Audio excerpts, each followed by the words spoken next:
All right. I am here with Coach Kitchens. Hey, John, how are you? What's up? How are you? I'm doing great. I am excited to talk to you today because I've talked to so many agents that they're like, man, I had such a great year last year, or whatever, like, or their ego's like kind of out of control. And they're like, it's so good. My business is so good. But then they really don't know how good they're doing. So, how do we as real estate agents and owners of our business really fully understand the health of our business and know? Yeah. Yeah, 100%. I mean, it's great. And I think the thing to consider, they say their business was great. Well, what's great? What's What's great? that mean? Yeah. What's that mean? And I think, for us, we could do a little bit better. I think sometimes one, we don't care, or we're not inquisitive enough to dive a little bit deeper on that. Great. What do you mean by great? Right. So Hmm. just kind of push a little bit deeper to get them to think about it. And great for them could mean, they closed more deals or made more money than they did the year before. That's awesome.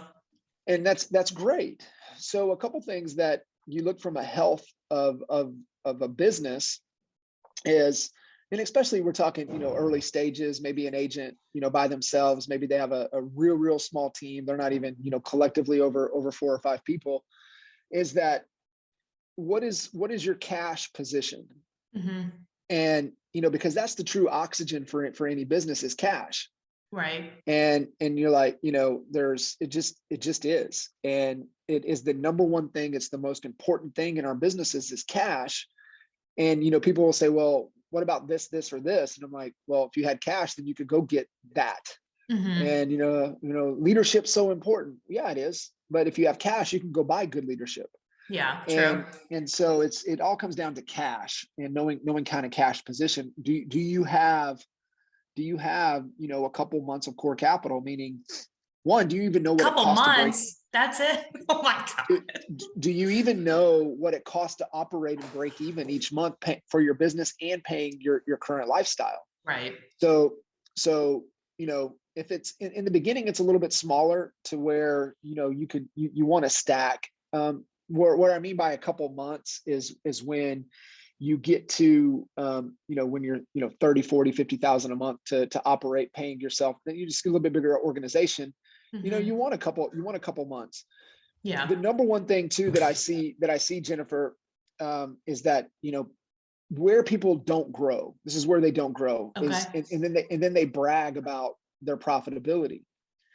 And I'm like, that's not a badge of honor, Hmm. because you need to maintain a healthy net profit before taxes, because you need to be taking those additional dollars and investing back in to grow your business, Yeah. or investing in assets to help hedge your Right. tax liability, and really Or get to you create like a retirement for yourself too. 100% to get that money really working for you, Right. to where you're not trading time for dollars, right? Right. We're all, if you're in production, you're still a dancing bear.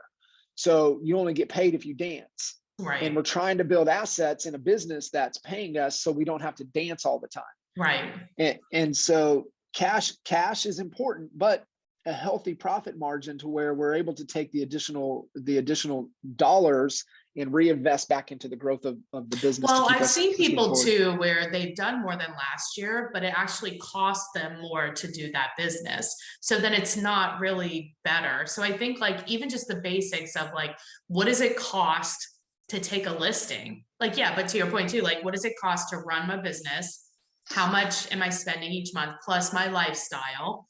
What is Yeah. that? But then if you know the cost of the listing or the cost of a buyer, then you can really be strategic about Yeah. where you're spending your Yeah. time. What's the ROI on every dollar? Mhm. It's the number one question. I don't have a problem when people tell me, yeah, our number one source is Zillow. I'm like, well, what's the ROI on it? Right. And most of them are What is like, a I good don't know, it's working. ROI on something like that you're spending for marketing? What is like the baseline? Because I hear so many people say, well, if I got one deal, then it would pay for itself. But that's a terrible ROI. Yeah, what's the ROI? What are you comfortable with? Are you okay with a 4-time return on that investment? If you spent, 100,000 on Zillow this year, and you got 400,000 back in return, 500,000 back in return, are you okay with that? I would say Hmm. yes, you're okay with that. Yeah. So what are you doing to get an ROI? What's the most profitable ROI on your business. And so the other thing from a healthy standpoint to kind of your question, one, do you know where your business is coming from? So cash. So we're healthy with cash. We're smart. We're reinvesting the cash to continue to grow the business. But do you know where your business came from? Are you tracking? So it really comes down to numbers, paying attention to the numbers. And a lot of agents. The math is hard, John. The math is simple. What's hard is removing the drama from the equation. Right. Exactly. That's the number one thing that I see with agents, right? Math, business is simple. It's just math. It's, it's offers minus no's equals yeses. It's math. Yeah. It's just math. Right. And yet, so many people want to dilute it and complicate it, and all they're complicating it with is drama. And if you just can set the drama over here, and just look at the math, well, I think it's more of like a justification, right? Like I, did all these deals, I had all this revenue, but if you spent all the money to do it and you're left with zero, then it doesn't matter. Yeah.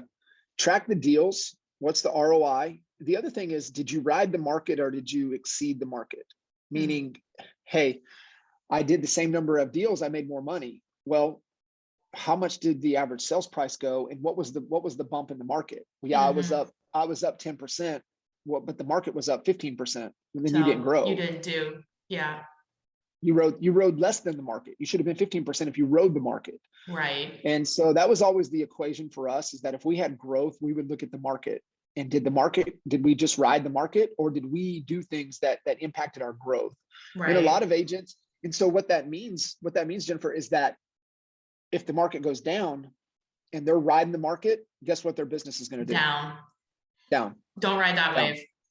No, not at all. But I think what I found is, like, when you are doing business and we are keeping track of these numbers, you can actually see some of these trends ahead of time. And so you can make adjustments as you see them. But if you don't track them, you are more susceptible to the roller coaster that real estate is. It is. It's what you have to realize, and this is like one of the hardest things to get agents and team members to buy into, is that, it's just math. The data tells the story, and what we reveal, we can heal. And that's all we're trying to do. Where is the constraint in your business? And you as a leader, I can do a much better job if I can see the data. Where is the challenge? Where is the choke point? And it's as simple as, I'm talking to a lot of people, but I'm not getting on appointments. Well, then how true is that? How many people did you really talk to? Right. And the other thing, let's be truthful about this. They're like, it's not working. Well, I'm like, how many people did you talk to? One. Well, one, 9, 10, talk to 100 people. Let's talk to 100 people. Let's see what that looks like. Now we can have some assumptions over a period of time. Like, give me data that you tracked for 90 days, accurately for 90 days, and it'll tell the whole story. It will tell it. I think that's the scary part, right? Like the taking, and that's what a coach like you does, is it gets your person going to where they're going to be faster. So if you're going to be successful, it'll get you there faster. If you're going to fail, you'll fail faster. But really holding that mirror up and being like, you can choose to live in reality, or you can choose to live in fantasy. Which do you want? And having a coach is reality. It is reality. Another thing too, a lot of these people, they're playing business. They're not running a business. Right. And that's good. I mean, real estate school doesn't teach you that. You don't learn sales. You don't learn marketing. We don't learn any type of financial statements or anything. I think that's a pretty big downfall to the industry. Yeah. And I'm of the belief and more, I want to run it like a business, and I'm going to try to apply as much corporate structure into your business as possible, understanding the key functions and, the responsibility of the functions, and understanding what's the agreement of success. And, are we doing the things to, move into your known direction? What is the desired outcome that you have for this business? And, hey, if you're a part-time agent and you're just trying to make ends meet to be able to take your family on a nice vacation and have an incredible Christmas, God bless you. That's amazing. And yet, but if that's the fact, then do it. Then look at your data and say, okay, where are my most profitable months? Where is the most profitable time on tasks spent? And then do it then. Like I used to tell agents, look, if you're only going to do 4 or 5 deals a year, do them all in January and take the rest of the year off. Like, why bother taking a whole year to sell 5 houses? That's dumb. Well, it's the other thing too. It's not only the return on the investment dollars that you're spending your money, but what's the return on your time? Exactly. And so what I always, I like to have agents do is, how much money did you make this year? And then how many hours did you work? Yeah. Well, how many hours did you really work? Did you really work? You knew where that was going to go sideways. Yeah. I've got a great solo agent up in Virginia that she iconed 3 times in 2 years. Nice. She works part-time. Like, she admits it. She works part-time. That's like, great. She don't work full-time. She's works amazing. Part-time.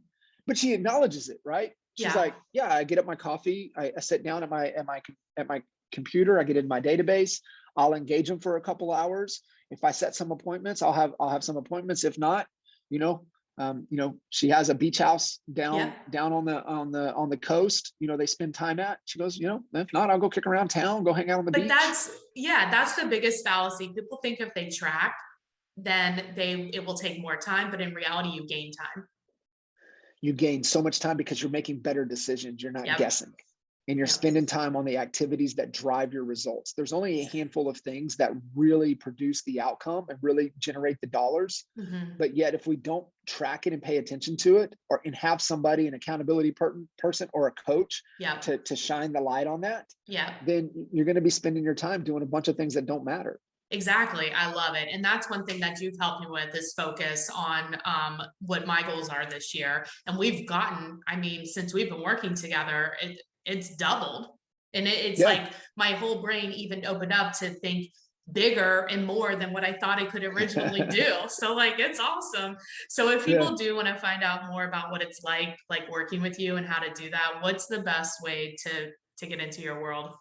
Yeah, we're at John Kitchen's Coach on all social media platforms. We just dropped and launched the podcast. So it's the CoachCode Podcast. And of course, you can go over to CoachCode.com and find out how we can work together.